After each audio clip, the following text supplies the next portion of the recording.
ça avec un kit tubulure universel complet. Donc, normalement je ferai ça demain tranquillement. On a enfin du beau temps, on peut enfin rouler un peu. Parce que là dans les Ardennes c'est vraiment compliqué ces temps-ci. J'ai aussi un Samouraï que je suis en train de restaurer.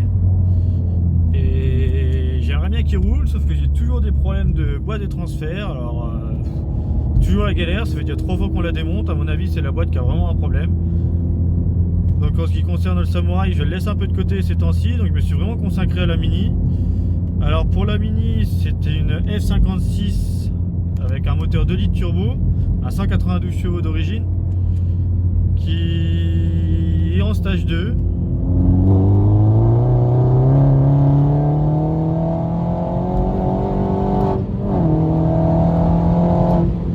Ça marche plutôt pas mal. Pour le stage 2, alors faut savoir qu'il y a un échangeur gros volume.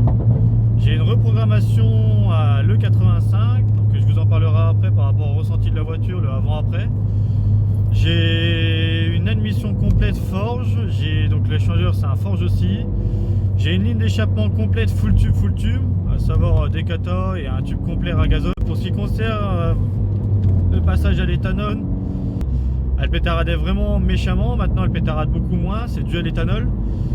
Et par rapport au ressenti, donc le couple qui est vraiment monstrueux, 460 Nm de couple pour une petite voiture comme ça, c'est franchement pas mal. Après cette voiture là, faut pas oublier que c'est quand même mon daily, parce que moi à la base c'est vraiment la 309 qui va sur circuit. Alors un passage de au banc à l'origine, j'ai sorti 212 chevaux pardon. Donc pour de l'origine c'est quand même plutôt pas mal. Après donc un premier passage au banc à l'essence normale, on a sorti 280 chevaux. Et à l'éthanol, donc c'était vraiment le but, c'était de faire un flex fuel complet, donc pouvoir passer du 100% éthanol à l'essence et puis alterner comme je veux. On devait sortir plus de 300 chevaux, sauf que le souci c'est que les injecteurs sont vraiment trop petits. Donc on a dû brider la voiture à 280 chevaux et 460 Nm de couple. Ce qui est quand même pas mal pour une voiture qui fait 1 tonne 100 un peu passé, donc presque 1 tonne 2. Mais une petite déception quand même par rapport à ça, donc il me restera plus qu'à trouver des gros injecteurs et puis remodifier ça.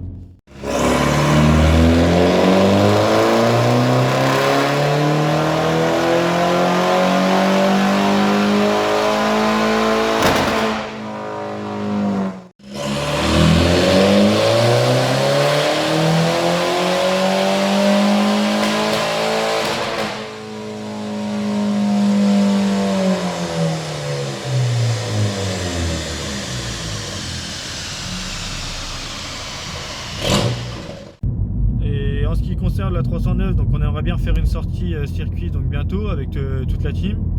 Mais là on est un peu tous en train de remonter, on a Maxence qui remonte son arceau, on a les autres qui se préparent un peu, qui ont des projets aussi à côté, donc c'est pas forcément évident. Et on a quand même une sortie prévue milieu mars pour faire passer toutes les voitures au banc. Et une fois qu'on les aura passées au banc, on vous fera des belles vidéos où on sera un peu plus fixé par rapport aux chevaux, au couple. Parce que je sais qu'il y en a beaucoup qui demandent sur la page.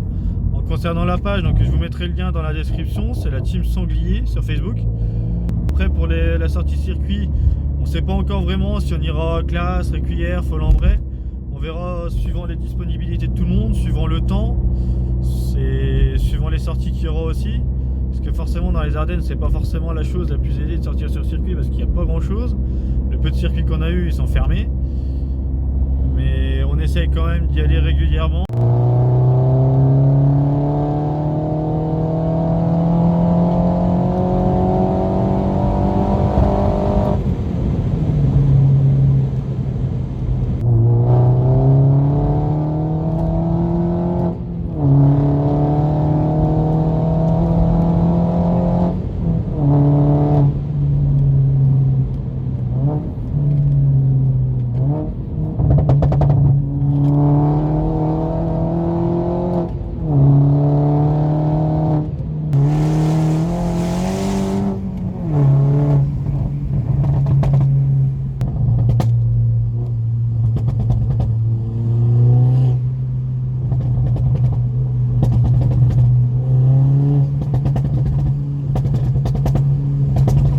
Alors pour savoir, j'ai fait donc l'échangeur gros volume qu'on voit très peu ici. J'ai fait les contours de la calandre en noir. les petites barrettes de renfort à l'intérieur, je les ai fait rouges pour rappeler le logo S qui est là. J'ai fait les contours des feux. Ça, le contour, la prise d'air, c'est une fausse. Donc ça sera, je vais la passer en vraie prise d'air. Donc si elle sera noire aussi. Je ferai les contours, tout ce qui est plastique là, ça fait un peu plastique bas de gamme. Je les ferai faire en noir brillant. Parce que ça a vraiment de la gueule. J'ai fait les petits clignotants qu'on voit là. Je sais pas si on les verra, voilà. Après je vais faire les poignées de porte, c'est le seul truc qui reste chromé à l'heure actuelle. J'ai fait le bouchon de réservoir en noir brillant également. Donc à l'arrière pareil, cache-misère pour la plaque. On a fait les contours des feux. Les vitres étaient déjà teintées de base. Donc là c'est la grosse sortie à gazone qui est un peu décalée, il faut que je la remette un peu mieux. Donc c'est le tissu, enfin c'est l'Alcantara cuir.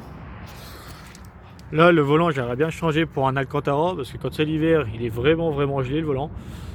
Puis après on a toutes les options d'origine à Mini. Donc on a même un moniteur pour voir les chevaux, etc. On a le démarrage sans clé, on a le start and stop, elle se garde toute seule, etc. C'est vraiment un bon compromis par rapport à la voiture qui peut rouler sur la piste et qui peut également faire pas mal de routes parce qu'on a les sièges chauffants. Et surtout ça a l'avantage de pouvoir rouler en ville tranquillement, et puis à la sortie dès qu'on sort on peut très bien passer en mode sport parce qu'on a 3 modes de conduite, et dès qu'on passe en mode sport ça change totalement le véhicule, ça commence à pétarader, c'est beaucoup plus réactif, beaucoup plus joueur, et c'est ça qu'on demande à une voiture, d'être assez polyvalente, surtout pour un daily, et c'est vraiment un gros coup de cœur pour moi.